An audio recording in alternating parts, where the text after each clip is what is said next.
Boa noite a todos. Boa noite, Dudu. Tudo bem? Tudo bem, graças a Deus. Tudo jóia. Vamos começar aqui mais os trabalhos da noite, né? O nosso tema é mediunidade e mistificação, com o nosso companheiro Dudu. E enquanto o pessoal vai acessando aí aos poucos, nós vamos aproveitar e fazer uma prece inicial com a leitura do livro Pão Nosso. Vamos ver então a lição da noite para nós. Correções, é a lição de número 88. Se suportais a correção, nos trata como a filhos, pois que filho há a quem o pai não corrija. Paulo, carta aos Hebreus, capítulo 12, versículo 7. Bem-aventurado o espírito que compreende a correção do Senhor e a aceita sem relutar. Raras, todavia, são as criaturas que conseguem entendê-la e suportá-la. Por vezes, a repreensão generosa do alto, símbolo de desvelado amor, atinge o campo do homem, traduzindo a advertência sagrada e silenciosa. Mas, na maioria das ocasiões, a mente encarnada repele o aguilhão salvador, mergulha dentro da noite da rebeldia, elimina possibilidades preciosas e qualifica de infortúnio insuportável influência renovadora, destinada a clarear-lhe o escuro e triste caminho. Muita gente, em face do fenômeno regenerativo, apela para a fuga espetacular da situação difícil, entrega-se inerme ao suicídio lento,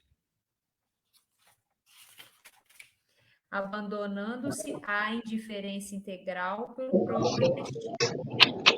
Esse procedente não pode ser tratado por filho, porquanto isolou a si mesmo, afastou-se da providência e ergueu compactas paredes de sombra entre o próprio coração e as bênçãos paternas. Aqueles que compreendem as condições do religioso reajustam-se em círculos de vida nova e promissora. Vencem a tempestade íntima, revalorizam as oportunidades de aprender, servir e construir. E, fundamentados nas amargas experiências de ontem, aplicam as graças da vida superior com vistas ao amanhã. Não te esqueças de que o mal não pode oferecer retificações a ninguém. Quando a correção do Senhor alcançar o caminho, aceita humildemente, convicto de que constitui verdadeira mensagem do céu. E assim, Senhor, nas vibrações dessa leitura, pedimos a espiritualidade amiga, que acolha todos nós aqui interligados nesse momento, abençoe nosso palestrante Dudu, para que ele possa trazer os esclarecimentos da noite. Que Jesus esteja conosco, hoje, agora e sempre, que assim seja, graças a Deus. Então, Vamos sim. vou te deixar à vontade, qualquer coisa é só você me chamar, tá? Que eu tô aqui. Combinado, então. Nós vamos até às 21. Tá bom. Nós estamos, então, pedindo a Jesus, que é mesmo o médium de Deus em nossa morada planetária, que possa nos amparar na noite de hoje, favorecendo um entendimento mais detalhado em torno de assunto dos mais importantes dentro da questão da mediunidade espírita. Importante nós separarmos mesmo o mediunismo ou a mediunidade que existe em todos os setores religiosos, científicos, filosóficos da nossa humanidade, da mediunidade espírita, já que a mediunidade espírita, de fato, ela tem uma estruturação baseada no alicerce doutrinário que os espíritos nos trouxeram a partir das obras básicas, muito especialmente em O Livro dos Médiuns. O assunto de hoje, ele é motivo de mito dentro, inclusive, do movimento espírita, pela falta de entendimento da questão, o que gera, na maioria das vezes, muita confusão e muito preconceito relativamente àqueles que estão observando o médium quando este está no processo das comunicações ou em transe. O assunto de hoje é mediunidade e mistificação, e nós vamos abordá-lo, viu, gente? Importante atentar para isso. Nós vamos abordá-lo dentro de uma linha espírita de pensamento. Nós não poderemos tratar do assunto observando outras linhas em que a mediunidade se manifesta, porque aí seria uma invasão desses outros setores, e não nos cabe fazer isso. Nosso trabalho enquanto movimento espírita envolvido com mediunidade vai ser, com alguma urgência, paramentar de tal maneira os médiuns que eles se coloquem na condição de intermediários do plano espiritual, naquelas atividades que têm utilidade em favor dos necessitados, ou naquelas outras situações em que os nossos guias espirituais trazem comunicações em nosso favor. Mediunidade existe desde sempre. Em todos os tempos encontramos o contato entre o chamado plano extrafísico, ou de matéria mais sutil, com o plano físico ou de matéria mais densa, ou seja, intermediação, o médium é o intermediário entre o plano de matéria mais sutil, que nós chamamos de plano espiritual, com a matéria mais densa quando nós estamos encarnados.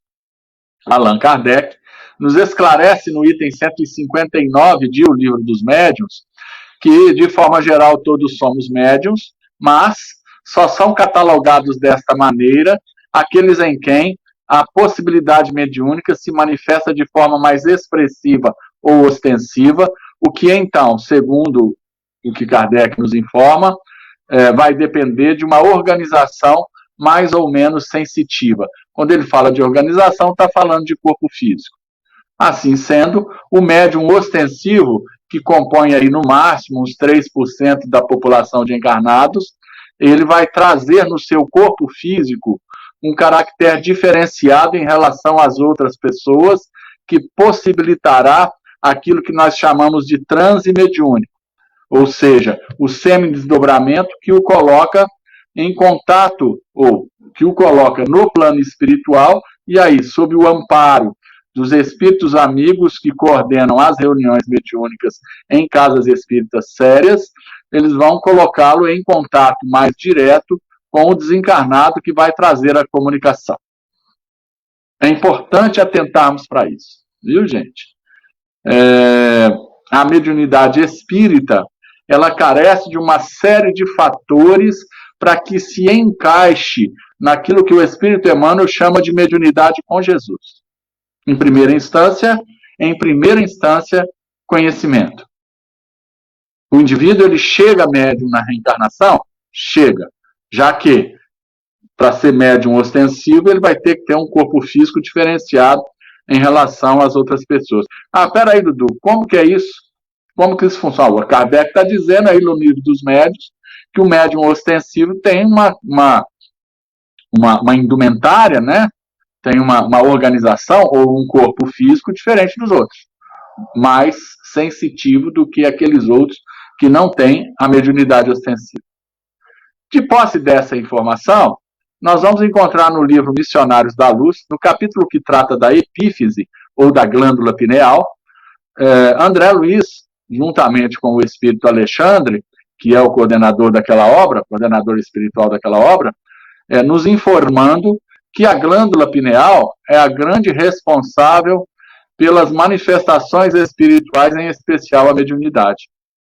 Diz Alexandre que a glândula pineal é a grande glândula da vida, responsável pela criatividade, pela emotividade, pela sensibilidade, pela mediunidade, pela sexualidade.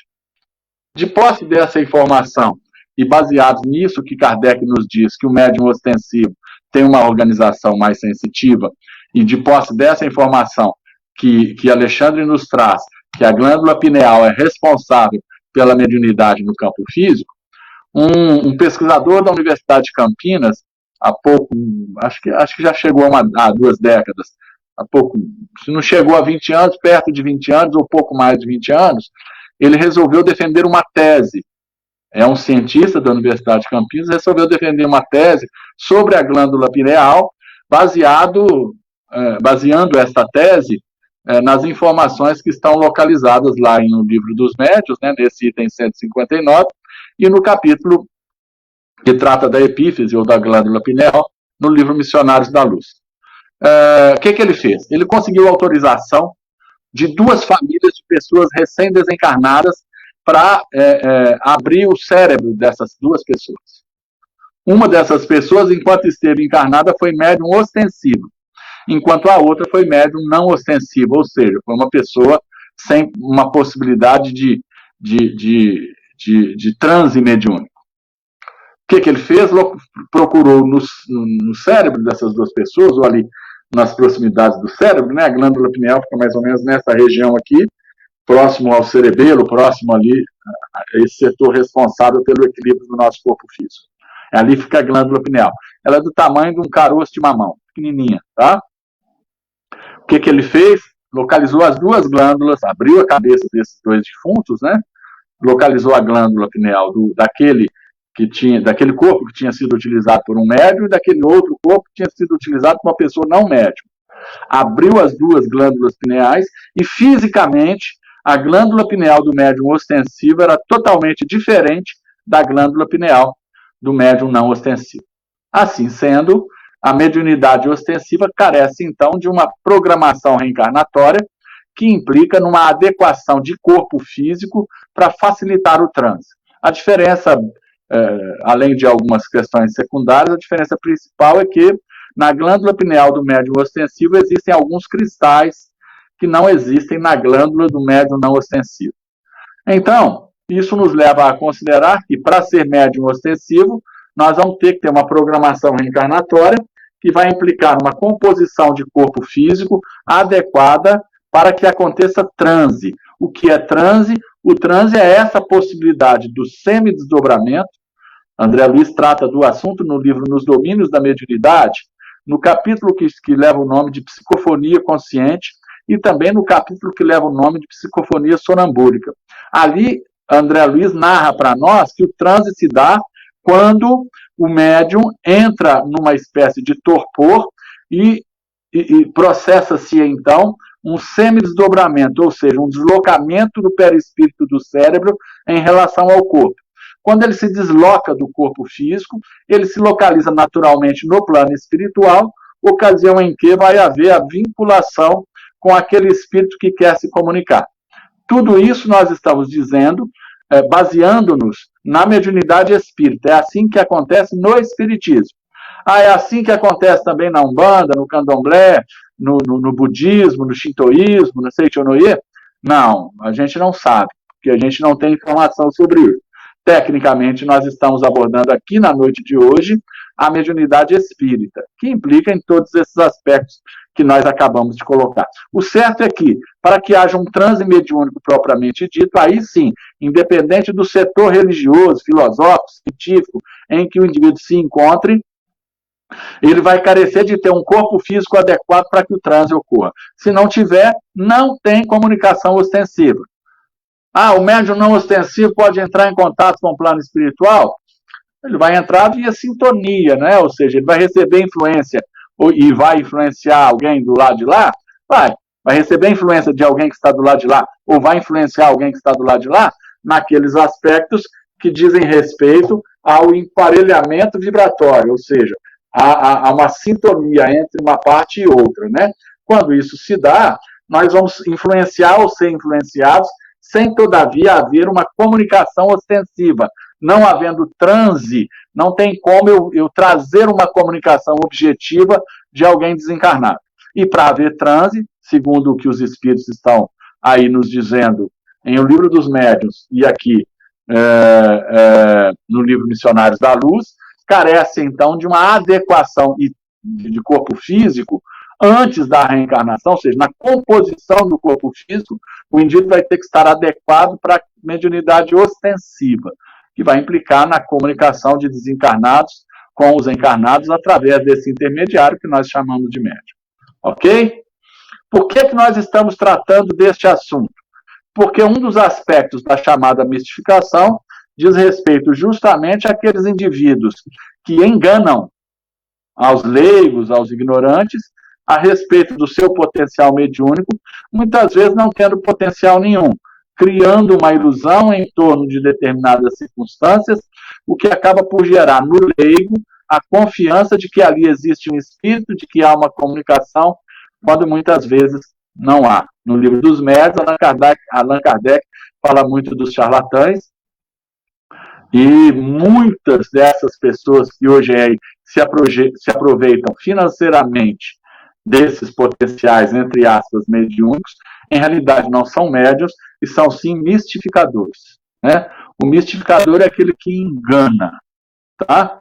É aquele que ilude, é aquele que faz isso com segundas intenções, ok?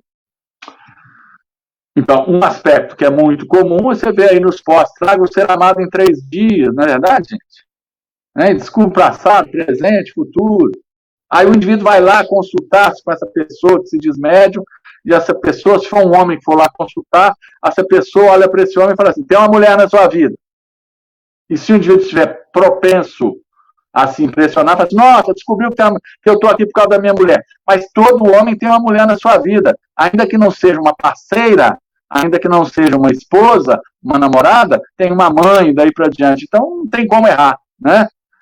Estou vendo dificuldades. O indivíduo que vai procurar uma pessoa desse tipo, gente, está cheio de dificuldades, está cheio de problemas, ele não vai lá passear, né? Então, esse tipo de pessoa, quando não é médium, ela está mistificando, enganando, lesando, logrando, com a intenção de benefícios pessoais. Essa situação, em função de que não há um conhecimento detalhado da maioria das pessoas aqui do campo físico a respeito dos mecanismos da mediunidade, essas pessoas mal intencionadas costumam mesmo enganar inúmeras pessoas, né? No Brasil, principalmente, centenas de milhares de pessoas todos os anos são enganadas por esses pseudo-médiuns ou por esses mistificadores. Ok? Então, primeiro assunto a respeito de mistificação é a mistificação do chamado indivíduo encarnado, que às vezes apresenta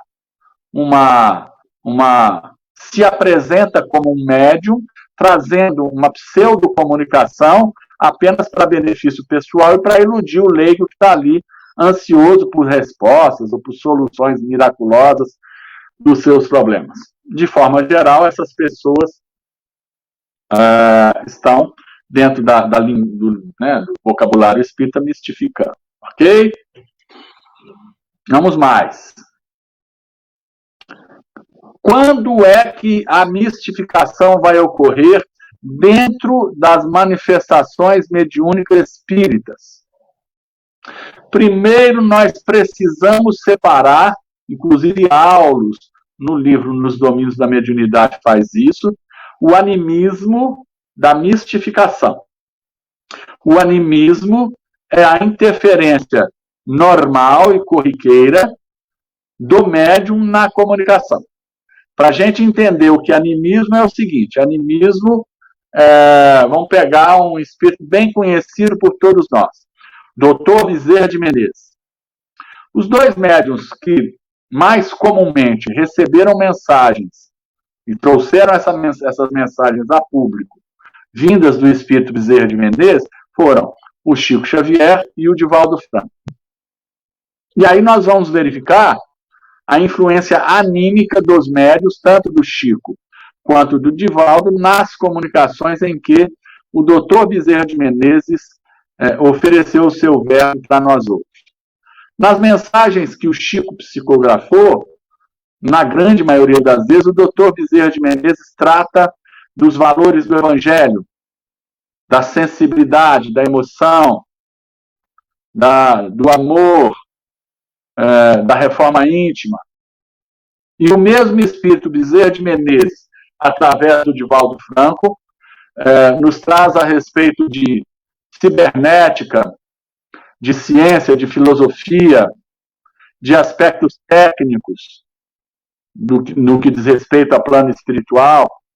O mesmo espírito, com 2 médiuns diferentes, vai abordar assuntos totalmente diferentes, porque esses assuntos vão se encaixar mais expressivamente, aquele no campo de sensibilidade maior, no psiquismo do médium Chico Xavier, que é um espírito mais sensível, Por outro lado, quando o trato for relativo às questões técnicas, às questões científicas, uma abordagem mais matemática, vamos assim dizer, ele utilizou-se do Divaldo Franco, que tem caracteres mais voltados para esse campo.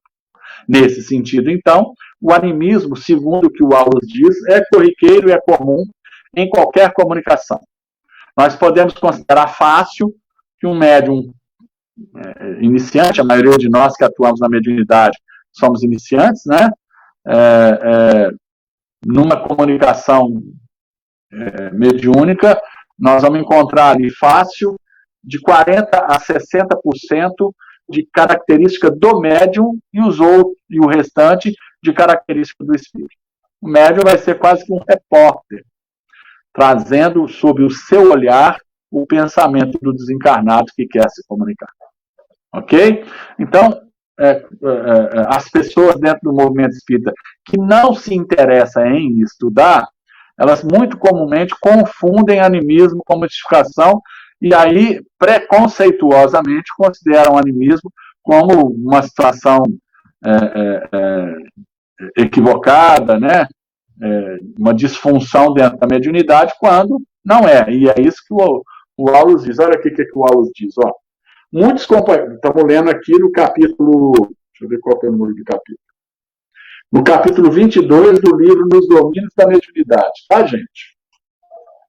Aulus diz assim, ó, muitos companheiros matriculados no serviço de implantação da nova era, sob a égide do Espiritismo, vêm convertendo a teoria animista num travão injustificável, a lhes congelarem preciosas oportunidades de realização do bem. Não tem como ser diferente. Médium não é robô, gente. Médium é uma pessoa que tem uma possibilidade de captar pensamento de desencarnado de forma objetiva e vai expressar esse pensamento segundo a sua possibilidade e a sua capacidade de entendimento. Quer ver um exemplo claro? Vamos buscar no Apocalipse, né, que é um dos livros lá do chamado Novo Testamento. João, que foi o médium dessa obra, né, do Apocalipse, quem escreveu ou quem psicografou o Apocalipse foi João, e João, em determinado momento, ele narra assim, anotando lá no Apocalipse. Se acordado não sei, se dormindo não sei, fui elevado até o 7º céu. E ali vi gafanhotos gigantes soltando bolas de fogo pela boca. João, em transe mediúnico, alcança o setor espiritual vinculado aos processos dos efeitos das causas que os indivíduos desenvolviam na época e verificou uma situação que ocorreria no futuro. O que ele viu? Gafanhotos gigantes soltando bolas de fogo pela boca. Claro que isso foi uma expressão de animismo no transe mediúnico, já que o que ele observou, ele entendeu segundo a sua capacidade. E o que o João viu efetivamente foi aviões soltando bombas. Só que na época em que João esteve encarnado, naquela ocasião em que ele esteve encarnado, não haviam aviões nem bombas. Então ele decodificou a situação que ele observou segundo as suas possibilidades pessoais. Isso é animismo, influência do médium na comunicação. Normal, segundo o que o espírito Aulus, aqui no livro Nos Domínios da Mediunidade, nos informa, corriqueiro e comum, e que muitas vezes é motivo de escândalo desnecessariamente por parte de dirigentes que não entendem os mecanismos da mediunidade e às vezes travam a carreira de determinado médium, a carreira mediúnica de determinado médium, pela falta de uma informação mais segura ou de uma experiência na área. Então, toda comunicação mediúnica vai ter, essencialmente, uma influência expressiva do médium na comunicação. O espírito vai se comunicar não diretamente. Não há essa possibilidade. Mesmo na chamada mediunidade sonambúlica ou mecânica, o médium está sempre ali atento e a observação que o espírito traz vai passar cérebro perispiritual, alcançando o cérebro físico do médium, que vai expressar via escrita ou via fala o pensamento do desencarnado segundo as suas condições pessoais. Por isso é que Allan Kardec, em O Livro dos Médiuns, informa para nós que os espíritos superiores se afeiçoam com mais facilidade a médiuns que buscam estudar. Por quê? Porque vai haver um canal mais limpo para que a comunicação chegue. Imagina, por exemplo, gente, um espírito que queira trazer um texto falando sobre perispírito e o médium que está ali recebendo a comunicação ainda não estudou a respeito do assunto. Não vai sair. Ou, se sair a comunicação, vai sair truncada, gafanhotos gigantes soltando bolas de fogo pela boca. O que é isso? É uma interpretação do médium que não detinha conhecimento daquilo que estava a acontecer ou que aconteceria de verdade. Então, quando um espírito traz uma comunicação, ele vai lançar o seu impulso mental, vai ser captado pelo médium e decodificado pelo mesmo para a escrita ou para a fala. Cada um vai trazer segundo o seu potencial. Quando o médium espírita procura estudar, os espíritos que estão ali se comunicando, os espíritos superiores que estão ali se comunicando, vão ter facilidade de tratar de todos os assuntos, ou dos principais assuntos, porque o médium em questão se dispôs a estudar e tem conhecimento, gerando um estado de parceria qualitativo que vai favorecer um texto essencialmente ou efetivamente espírita.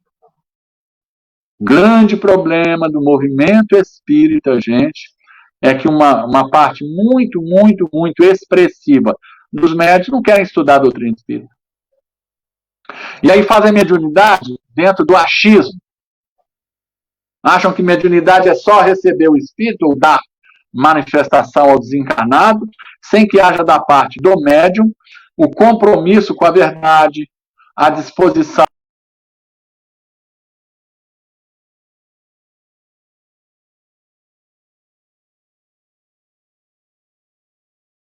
nosso movimento, que é um movimento que se diz espírita, está repleto de mistificadores. Pessoas que, tratando de assuntos dos mais variados, dentro de uma posição pessoal, sem uma abordagem espírita propriamente dita. Há algum tempo atrás, nós fomos convidados por um pessoal de determinado órgão unificador aqui do Brasil a avaliar 10 obras que seriam utilizadas em determinado clube do livro. Um clube do livro espírita. Falei, uai, não tem problema, né? Pessoalmente, o Dudu, esse que vos fala, lê em média 40 páginas todo dia. Todo dia, pelo menos, 40 páginas. Então, a gente é um leitor aficionado. Não vou dizer compulsivo não, que é vício, né? Mas aficionado nós somos. E ele falou, vou te dar 10 obras. Tá bom, pode me dar em uns 4 meses que eu trago. Das 10 obras trazidas, 9 nós recusamos como obras espíritas, porque o conteúdo não tinha assunto que diz respeito ao espiritismo. Ou se tinha assuntos, os assuntos não eram abordados dentro de uma linha espírita de pensamento. Resultado, a obra não é espírita. Né? Um desses livros tinha como autor um padre e o livro era essencialmente católico. O transmediúnico foi perfeito? Foi, mas o pensamento trazido na obra não dizia respeito ao espiritismo. Então não podíamos tratar como um livro mediúnico, talvez. Se o espírito que ditou foi mesmo o padre, os assuntos ali abordados diziam respeito à Igreja Católica. Então não era um livro espírita, era um livro mediúnico, mas não espírita. Teve mistificação nenhuma. Ali o espírito se manifestou como um padre e trouxe assuntos e pensamentos relativos a alguém vinculados à Igreja Católica. Agora, que nós temos visto aí de gente, de espíritos, trazendo livros, textos, mensagens, inclusive veiculados em jornais espíritas, veiculados das casas espíritas, com assuntos chuntos, com comentários infelizes, com abordagens políticas, por exemplo, Não está escrito, viu, gente?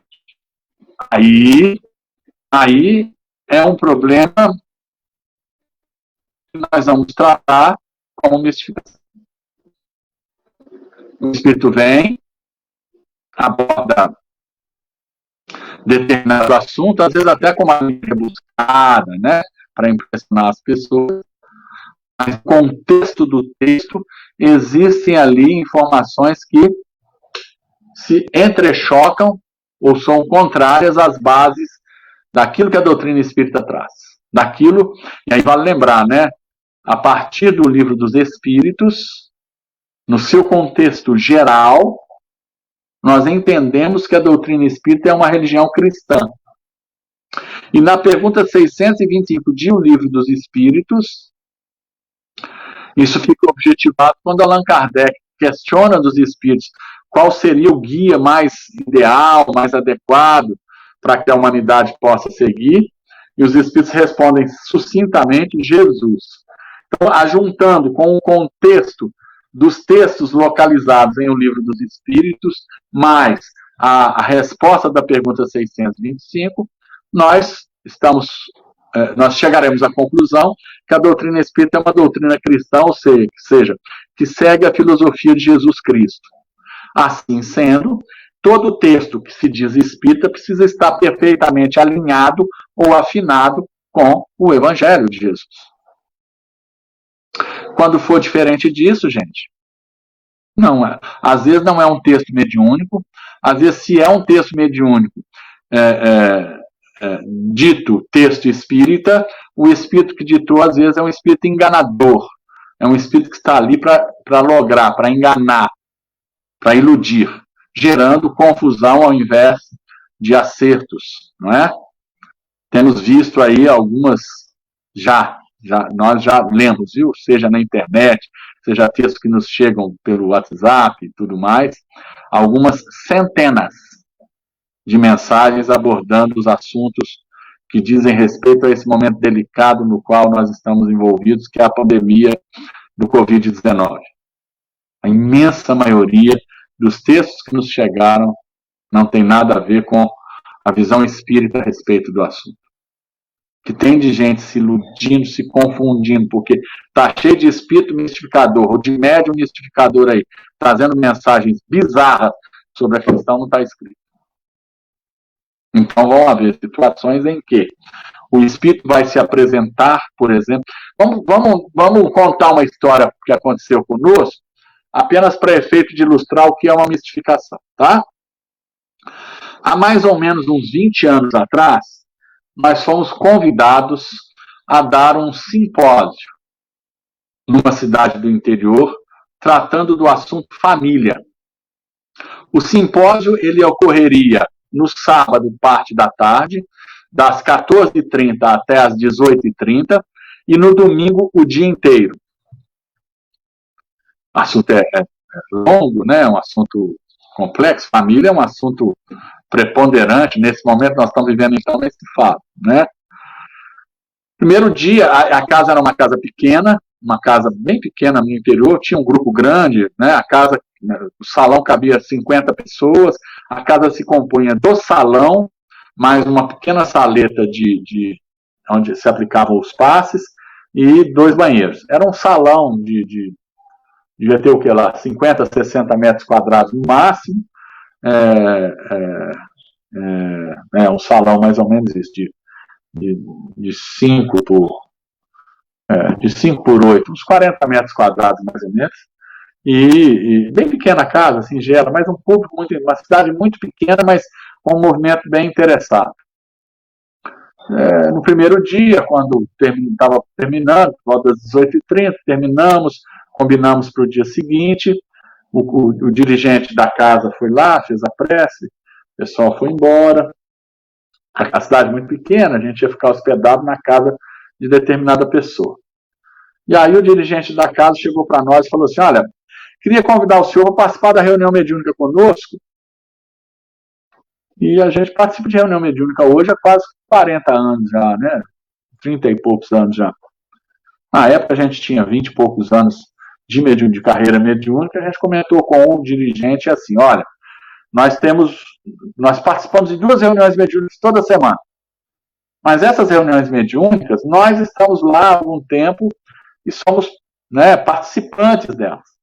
Aqui nós somos um estranho, e por mais conhecimento e experiência que nós tenhamos, é possível que nós mais atrapalhemos do que ajudemos no ambiente, porque a gente vai ser uma pessoa heterogênea em relação à homogeneidade do grupo.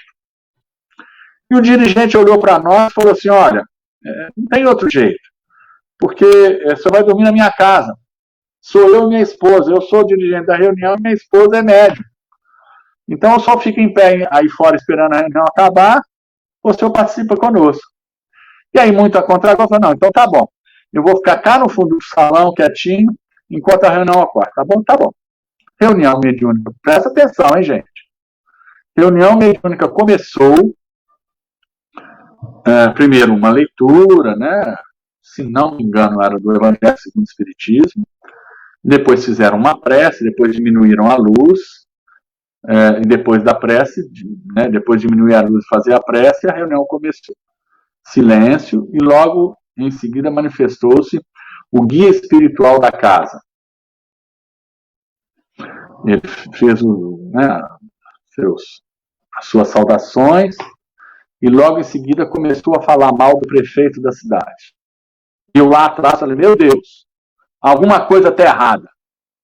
Porque guia espiritual não fala mal de ninguém, muito menos do prefeito da cidade. Daí a pouco ele olhou para o lado, uma senhora que estava sentada ao lado do médium, que era o intermediário desse espírito, e disse para ela assim, o emprego que seu filho pediu já está quase arrumado. Falei, gente, esse guia não é guia, porque espírito não arruma emprego para ninguém. Daí a pouco ele olhou para o outro lado, uma mulher que estava de frente para ele, e falou assim, fala com o seu menino que se ele não me obedecer, a coisa vai pegar para o lado dele. E nós lá de trás, gente, pensando, falei, gente, em pensamento, gente, esse guia não é guia.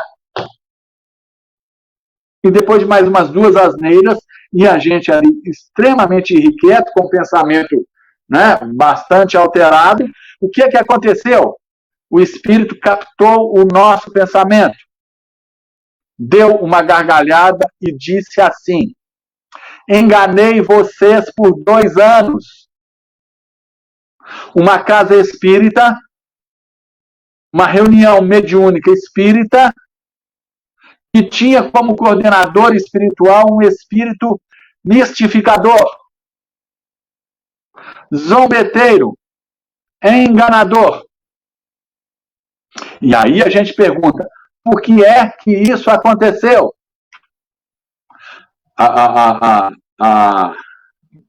situação foi muito constrangedora. Todo mundo ficou em silêncio, sem saber o que dizer. E o dirigente, e aí entrou a dificuldade, né, gente? O dirigente se levantou, não acendeu todas as luzes, acendeu uma das luzes, olhou para nós e falou assim, seu Dudu, o que o senhor tem a nos dizer para nos socorrer nessa hora difícil? Falei, meu Deus, o que é que eu vou dizer para esse povo?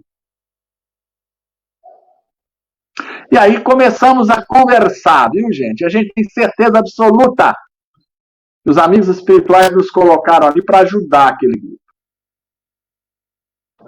E fomos verificando aquilo que é genérico todas as vezes que ocorre uma comunicação em forma de mistificação. Ninguém da reunião tinha o hábito de estudar doutrina espírita. Iniciaram uma reunião mediúnica, comunicação com o plano espiritual. Vale lembrar, a casa espírita era pequenininha, mas tinha uma estrutura. Tinha campanha do quilo, tinha distribuição de cesta básica, enxovalzinho. Mas não tinha estudo sistematizado. Não tinha estudo do livro dos médiuns. Não tinha. Não tinha. A gente, na conversa lá, quem que já estudou aqui, né? Quem já deu um estudado no livro dos espíritos? 1 ou 2, mas aquela estudada de passar os olhos. Estudo do Evangelho de Jesus. Não tinha estudo. Era um grupo de muito boa vontade, mas sem conhecimento doutrinário. Tinham médios ali? Tinham. Os médios davam passividade? Davam. Mas o espírito, e aí a gente concluiu, né, que os espíritos que se manifestavam ali estavam vibratoriamente emparelhados com as características das pessoas que ali estavam. Tanto é que as pessoas estavam ali para pedir favor aos espíritos. Arruma um emprego pro meu filho. Né? Ó, meu menino está confuso lá, me ajuda a corrigir. Esse tipo de espírito, gente, não é espírito bem orientado. Ele se apresentou como tal, como guia, como responsável da casa, mas era um espírito mentiroso, enganador, mistificador. E por que que isso ocorre? Não poucas vezes, dentro do movimento que se diz espírita. Porque as pessoas não têm interesse em estudar. As pessoas pensam que chegou médium na reencarnação é só dar passividade. Não é assim. O desenvolvimento mediúnico passa pelo estudo sistematizado da doutrina espírita, pelo estudo amiudado do Evangelho de Jesus, para depois chegar no estudo sobre mediunidade. Porque a mediunidade sem Jesus, gente, é apenas fenômeno. É apenas manifestação, sem que haja utilidade. Se não houver utilidade, não é mediunidade com Jesus.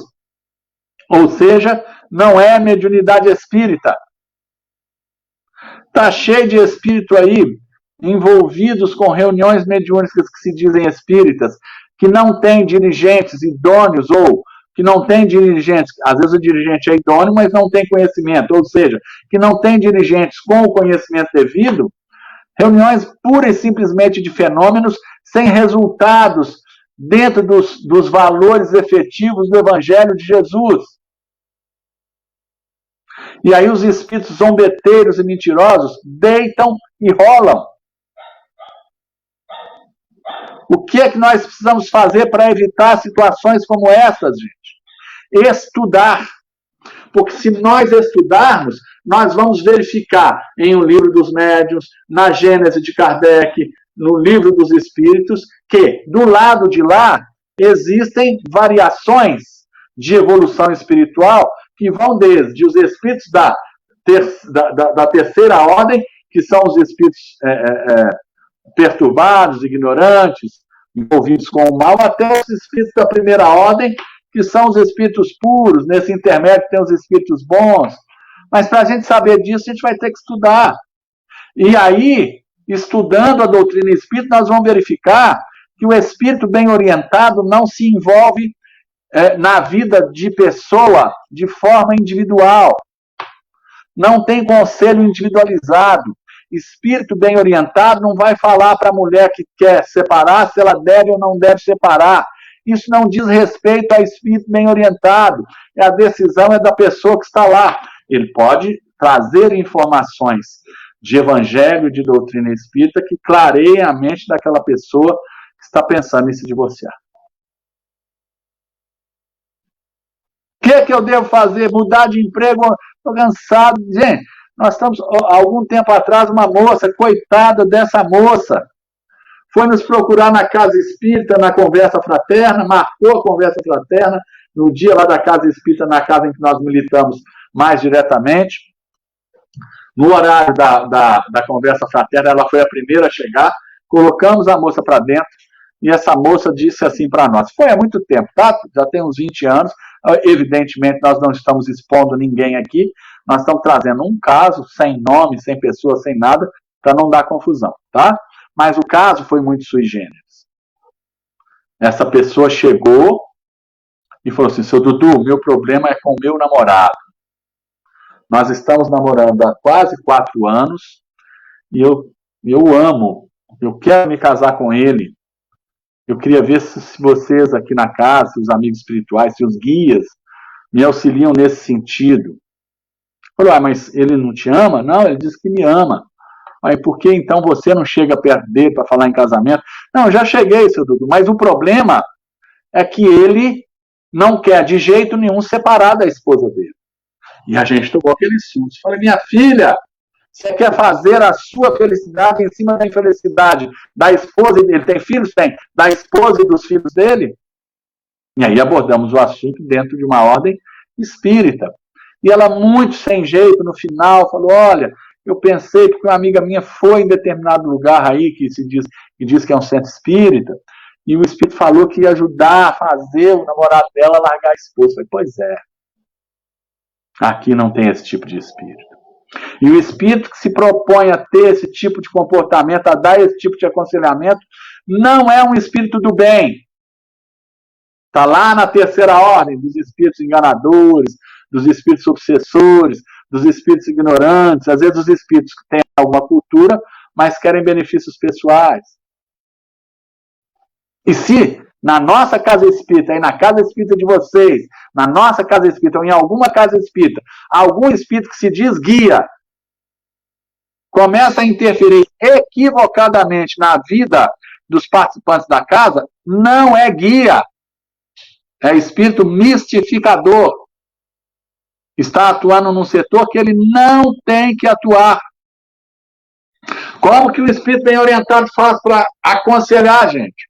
Está lá a reunião pública, cada indivíduo que adentra, vamos falar da reunião pública, podemos falar da reunião de estudos, podemos falar da reunião mediúnica. Cada indivíduo que adentra ali, ele vem acompanhado do seu instrutor ou guia espiritual, que vai apresentar a ficha desse indivíduo para os coordenadores da reunião. Na soma de todas as pessoas que ali estão, eles vão escolher, por exemplo, uma passagem, um capítulo do livro Fonte Viva, que vai atender às necessidades da maioria dos que ali estão, sem necessariamente tocar em assunto pessoal de ninguém. Espírito bem orientado não faz isso. E quando isso ocorre, esse espírito está querendo enganar. Isto, então, é o processo, esse, então, é o processo da mistificação. A mistificação espiritual, ou seja, do espírito que atua enganando os leigos. O indivíduo que estuda pode ser enganado? Muito dificilmente. Ele tem noção do que é certo, do que é errado. Certa feita, há mais ou menos uns 25 anos atrás, uns 30 anos atrás, nós estávamos participando de uma reunião lá no Grupo Emmanuel, com o querido amigo Honório Abreu.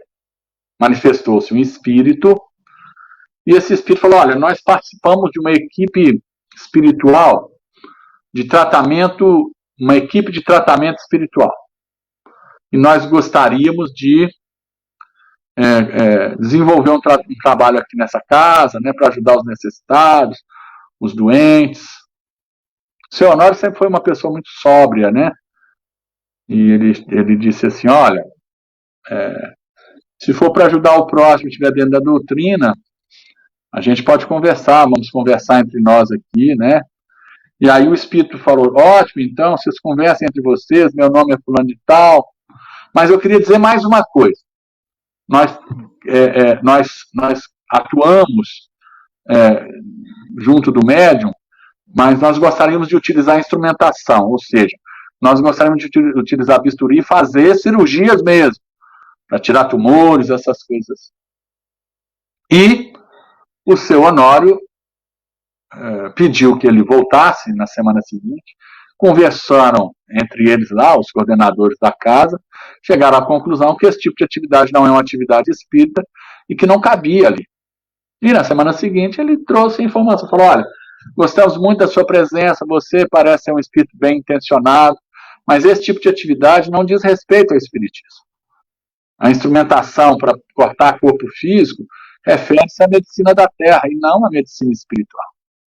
O tratamento espiritual na casa espírita deve se dar através do passe, né, da energização, da evangelioterapia.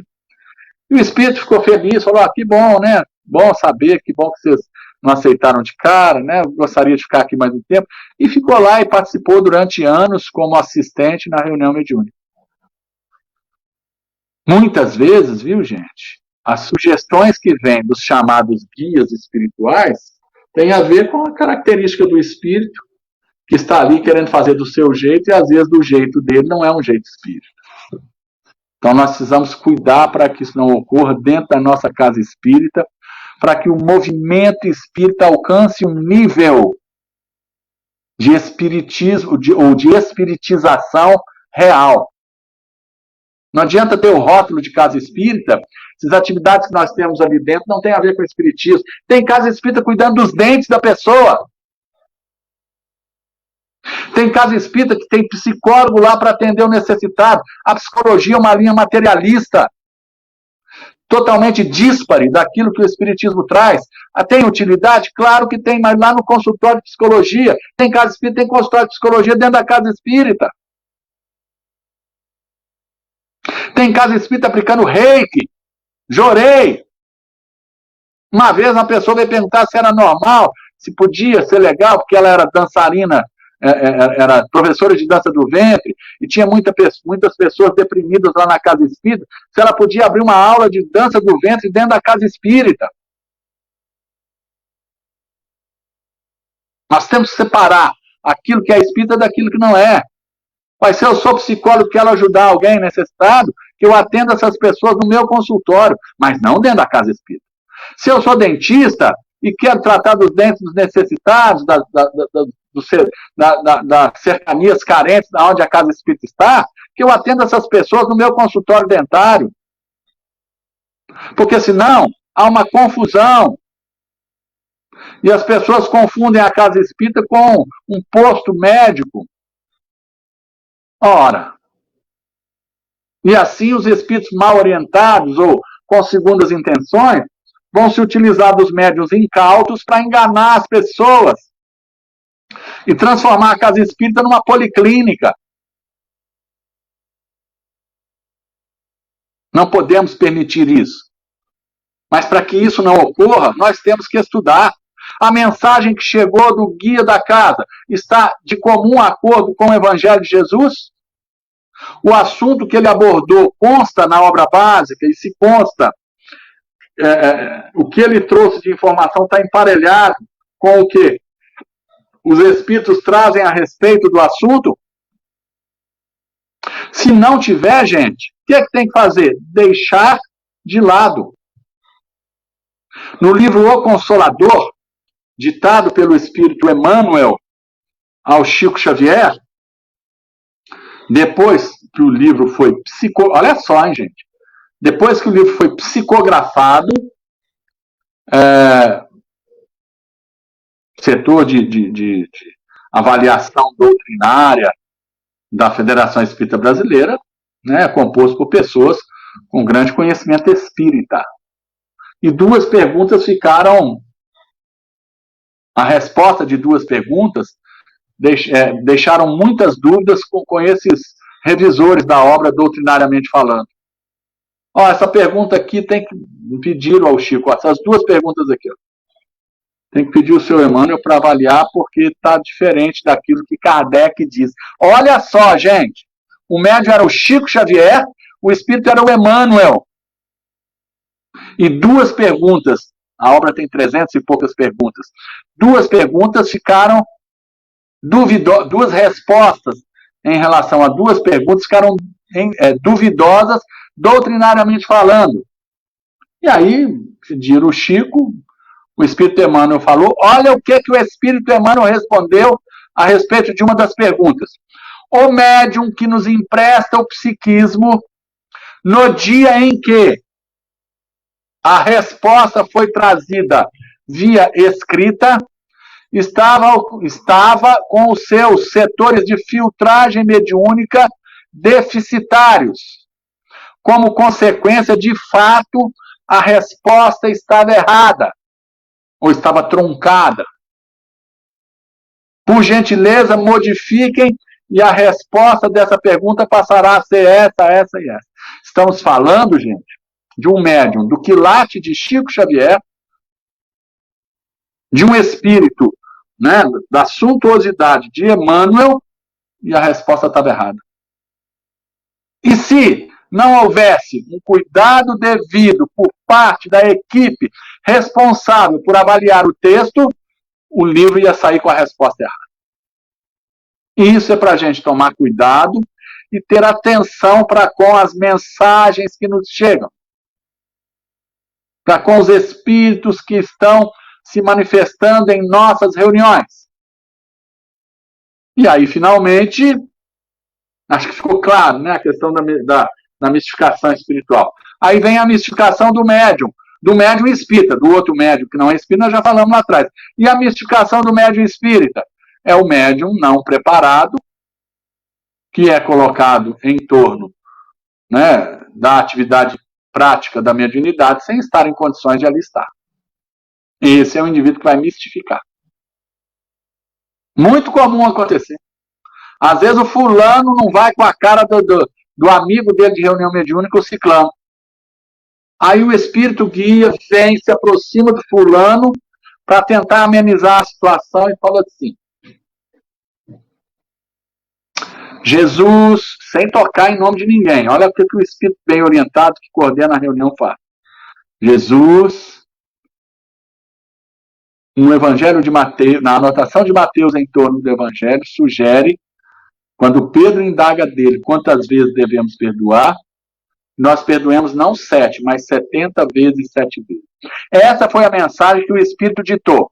O médium mal preparado e com segundas intenções fala assim: o amigo espiritual está aqui, está dizendo que o fulano de tal é aquele que ele brigou com ele, ou aquele que ele está insatisfeito com ele, que ele tem que aprender a perdoar.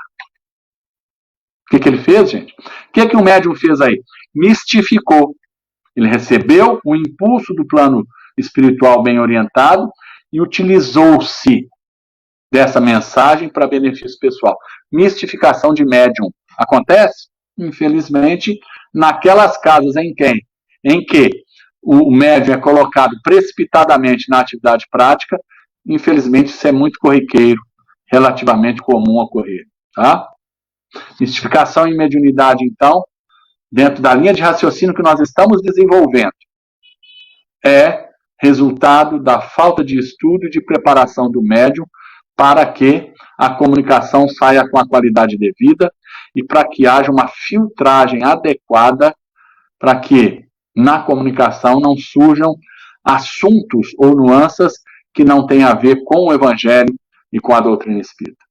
O trabalho não é fácil, mas é, tecnicamente falando, viu, gente, é obrigação da casa espírita oferecer ao médium uma condição dele se desenvolver moralmente para que ele possa, a partir do seu desenvolvimento moral, educar o seu potencial mediúnico.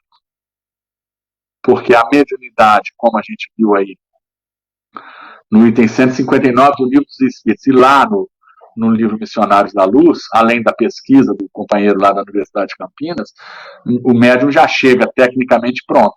O que ele vai precisar fazer ao longo da fase, na maioria das vezes, da fase inicial da reencarnação, é educar a sua potencialidade mediúnica para que ele possa servir a Jesus nas atividades desse naipe, né, ou dessa nuance, ou desse jaz, que dizem respeito basicamente a socorro à humanidade, através do texto que vem do plano superior, e socorro aos espíritos sofredores. Reunião mediúnica basicamente vai atender espírito sofredor. Para que isso se cumpra com a qualidade devida, o médium tem que estar devidamente adequado para poder compor a equipe que está ali para auxiliar alguém que, na maioria das vezes, chega como doente mental desencarnado. A gente espera mesmo que o assunto tenha sido iniciado em nível de abordagem, né, porque carece mesmo de um estudo mais aprofundado. Nosso tempo já se acabou, né? Que a gente possa, espero que as dúvidas que venham a surgir, nós possamos dirimi-las estudando, viu, gente? Como o tempo aqui é limitado, né? Uma hora para falar de um assunto tão abrangente, impossível. Mas esperamos que tenhamos deixado aí o início de um estudo maior a respeito da questão, mas o principal que nós queremos deixar é isso. Mediunidade espírita implica em moralização e conhecimento. Sem evangelho, nós seremos apenas aparelhos. Com o evangelho, seremos servidores de Jesus na doutrinação e evangelização dos necessitados desencarnados. Que ele, Jesus, seja sempre o nosso norte. e que toda dúvida que nós tivéssemos sobre mediunidade, que nós viermos a ter sobre mediunidade, que nós busquemos no Livro dos Espíritos e em obras que tratam do assunto, que sejam espíritas, já que nós somos espíritas, de espíritos confiáveis também. Tá bom? Obrigado pela atenção de todos. Jesus continue a nos amparar e que sempre que nós estivermos envolvidos numa tarefa tão grave quanto é a tarefa mediúnica, nós tenhamos o conhecimento suficiente para lidar com essa gravidade. Paz a todos, fiquem com Deus. Com certeza, as dores que ora surgem em nós, enquanto sociedade, são resultados dos nossos comportamentos equivocados ao longo do tempo. Se a expiação coletiva chega nesse momento, é um convite do plano superior para que nós mudemos de conduta para melhor, e na mudança de conduta para melhor, ou seja, no fazimento do bem, nós naturalmente nos tornaremos imunes, não só a esse vírus, mas a todo e qualquer micro-organismo que possa causar anomalia no corpo físico. Paz para todos, viu, minha gente? Muito obrigado pela atenção, fiquem com Deus e até a próxima, se Deus quiser, viu? Muito obrigado, viu, Dudu? De extrema importância os pontos que você trouxe aí para as nossas reflexões, né? E graças a Deus a gente tem essa oportunidade desses momentos que a casa nos concede, né? De fazer essas reflexões e aproveitar o tempo do estudo para nos instruirmos, né? Muito importante. Isso mesmo. Né? Aquele bordão comum, viu, minha amiga? Vale para a doutrina espírita. De boa vontade, o umbral está cheio, tá? Como não tem inferno, né? O umbral está cheio. Nós temos que ter boa vontade ajuntada com estudo e com conhecimento. Isso aí. E é bom que na próxima quarta, pessoal, a sequência dos nossos estudos vai estar bem dentro ainda do tema. Nós vamos falar aí dos falsos profetas, como o Dudu mesmo colocou aí, nessa época tão tumultuada de pandemia, a gente vem recebendo muita mensagem truncada, ouvindo muita coisa que não condiz com a doutrina, né? Então vai ser quase uma continuação, né, do estudo de hoje para a próxima quarta. E para o próximo domingo agora, que está mais próximo, nós estamos dando continuidade ao estudo das cartas de Paulo, estão todos convidados. Eu vou fazer a nossa prece, então, de encerramento, agradecendo a Deus, a Jesus, aos amigos espirituais, por todo esse alimento espiritual que fortalece a nossa alma, fortalece o nosso espírito. Pedindo a Jesus que abençoe a nossa casa, abençoe o facilitador da noite, esteja conosco hoje, agora e sempre. Que assim seja, graças a Deus. Dudu, mais uma vez, muitíssimo obrigado, viu? Fique com Deus. Um bom resto de semana. Um abraço para você, um abraço a todos aí, viu? Obrigado pela atenção e pela oportunidade. Nós que agradecemos. Até logo, fique com Deus.